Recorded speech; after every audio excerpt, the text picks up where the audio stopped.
रायगढ़ शहर से महज 10 किलोमीटर दूर जुवानी में बीते 3 दिनों से एक दैंतीय हाथी उत्पात मचा रहा है। आज सुबह हाथी गांव में पहुंच गया और एक ग्रामीण के मकान को तोड़ने लगा। घर में रहने वाले लोगों ने किसी तरह भागकर अपनी जान बचाई। बता दें कि 3 दिनों से रोजाना हाथी के गांव में घुसकर तांडव मचाने से अब ग्रामीण डर के साए में जी रहे हैं। वहीं वन विभाग के आला अधिकारियों का कहना है कि विभाग हाथियों से ग्रामीण की सुरक्षा के सारे इंतजाम कर रहा है।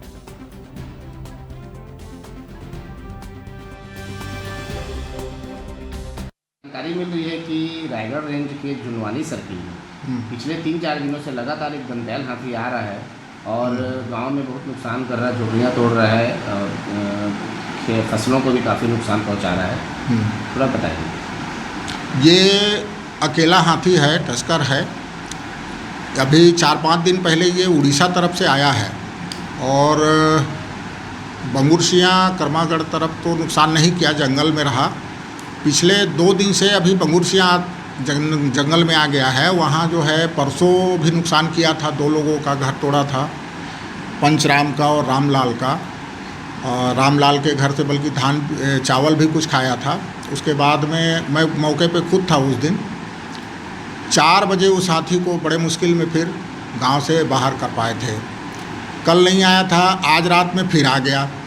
तो आज फिर 2 जन का मकान तोड़ दिया। पंचराम और रतन के बाड़ी में माने घुसा हुआ था, वहाँ भी जो फसल उन्होंने लोग लगाया था उसको रौंदा है।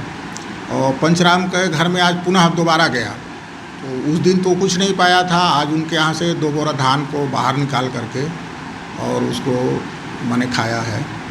बड़े मुश्किल में हाथी को फिर बाहर खदेड़ा गया है। ये 3 दिनों में कितने फसल को एक रौंद चुका है और कितने मकान कुल कितना मतलब इसमें नुकसान कर चुका है? 3 दिन में मकान तो 2 ही तोड़ा है, पंचराम का और रामलाल का। बाकी फसल चूँकि अभी खेतों में लगा नहीं है, बाड़ी में जो साग भाजी लगाए हैं उसी को पैर से दबाया है, रौंदा है। नुकसानी में सिर्फ मकान है। तो इसमें हाथी का आना जाना तो लगा रहता है वन क्षेत्र में। हाँ। और जुनवानी सर्किल खासतौर से हाथियों का आवागमन का क्षेत्र भी है वो, लेकिन फिर भी हाथियों को दूर रखने के लिए वन विभाग की तरफ से क्या प्रयास किए जा रहे हैं? अब हम लोगों का पहला प्राथमिकता ये रहता है कि नुकसानी ठीक है, उसका तो मुआवजा दिया जा रहा है, कहीं कोई कैजुअल्टी ना हो, किसी आदमी को ना मारे। इसके लिए बराबर जो है जंगल के चारों तरफ के जितने भी गांव हैं वहाँ हमारे फॉरेस्ट गार्ड लोग बराबर बैठक लेकर के ग्रामीणों को समझाते रहते हैं। हम भी जाते हैं बीच बीच में, हम भी ग्रामीणों को बुला करके और उनको समझाते हैं कि भाई हाथी अगर आता है तो आपको उसके पास नहीं जाना है, वो जो नुकसानी कर रहा है उसको करने दीजिए, आप लोग दूर सुरक्षित स्थान पर रहें। ऐसा करके उनको बराबर समझाते रहते हैं। हाथी नहीं रहता है उसके बावजूद भी। पहले मशाल, टॉर्च, फटाखा वगैरह का भी वितरण वन विभाग के द्वारा किया जाता था हाथियों को खदेड़ने के लिए, दूर रखने के लिए। तो क्या अभी भी इस प्रकार का कुछ योजना चल रहा है क्या? हाँ, अब ऐसा है कि हाथियों का आना जाना बहुत दिनों से लगा है।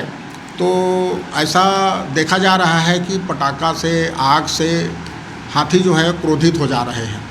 तो इन सब चीज़ों को देखते हुए आजकल अब पटाखा या आग इसका उपयोग हाथी को भगाने में अपन नहीं करते हैं। उसका यही कारण कि वो क्रोधित ना हो, क्योंकि क्रोधित होगा तो एक घर तोड़ा है 2-3 तोड़ेगा, हो सकता है किसी आदमी को दौड़ा के मार दे, घर में घुस के मार दे। तो इसलिए इन जो सामग्री को आपने बताया इनका उपयोग अब नहीं कर रहे हैं।